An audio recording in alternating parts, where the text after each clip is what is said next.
سر دا راته وایي د افغانستان دا کومه پالیسي چې پاکستان جوړه کړې دې ته په کوم نظر باندې ګورئ؟ او د هرې علاقې د مهاجرینو د تللو لپاره خپل پلان تیار شي.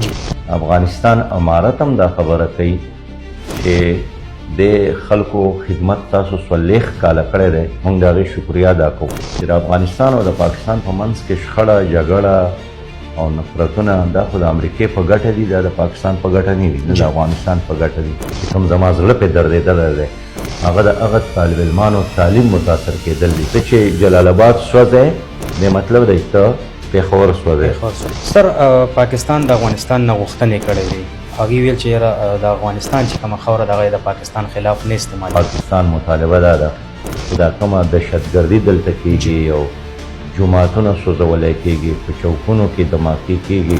زموږ په صوبه کې افغان کیمپونه وو، هغوی ته د وابړې لخوا چې کومه ټرانسفارمر وي هغې ته کوزي کړي، بجلي ته کټ کړه. د مهاجرینو حوالې سره نه د مرکزي حکومت پالیسي ټیک ده، نه د صوبایي حکومت پالیسي ټیک ده. سر صوبې ته په کوم نظر باندې ګوري؟ صوبې کې ډېر زیات مشکلات دي، خو بل خوا زموږ د خیبر پښتونخوا وزیر اعلی سهیل افریدي صاحب صرف رخ کوي هغه هم د اډیالې. خیبر پښتونخوا لاوارثه ده، دا یو یتیمه صوبه ده. جی نه مرکز خپله ګڼي نه صوبه خپله ګڼي.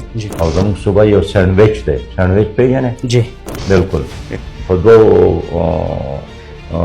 دیوالونو کې په منځ کې راګیر شوې صوبه ده. نو سر د عمران خان صاحب مستقبل څه دی؟ عمران خان مستقبل خلاصه کوي، سړی خپل مستقبل په باره کې هم بې خبره دی چې الله پاک به سبا څه کوي. د مرکزي حکومت نه دا غوښتنه کوم چې اوس یو سیاسي ډایلاګ ضرورت دی. وزیر اعظم بې بسه دی، صدر بې بسه دی، وزیر اعلی بې بسه دی، قومي اسمبلي بې بسه ده، عدالتونه بې بسه دي. سر دا راته وایي د خلکو لخوا په تاسو باندې په جماعت اسلامي پارټۍ باندې الزامات لګي چې دا د اسټابلیشمنټ شببي دی. خلکو د خوا نه خو نه دي، ځکه چې خلک اوس پوه دي چې که دوی سره اسټابلیشمنټ لاس وی، خو دوی هم د پی ټي آی په شان په 2018 کې په اقتدار کې راغلي وی. کوم الخدمت دی ډېر زیات ښېګړې کوي خلکو سره، که هغه د ودونو په سلسله کې یا زلزله راشي یا سیلاب راشي، د هغې نه باوجود چې کوم دی نو د الخدمت اوټ نشته دی. وجوهات یې څه دي؟ زنانه وه، سنیټره وه، غیر مسلمه وه، هندو برادرۍ سره تعلق ساته. په سنټ کې پاسې دی چې زما په علاقه کې د ټول نه لوی اسپتال موږ ته الخدمت فاونډیشن جوړ کړی دی.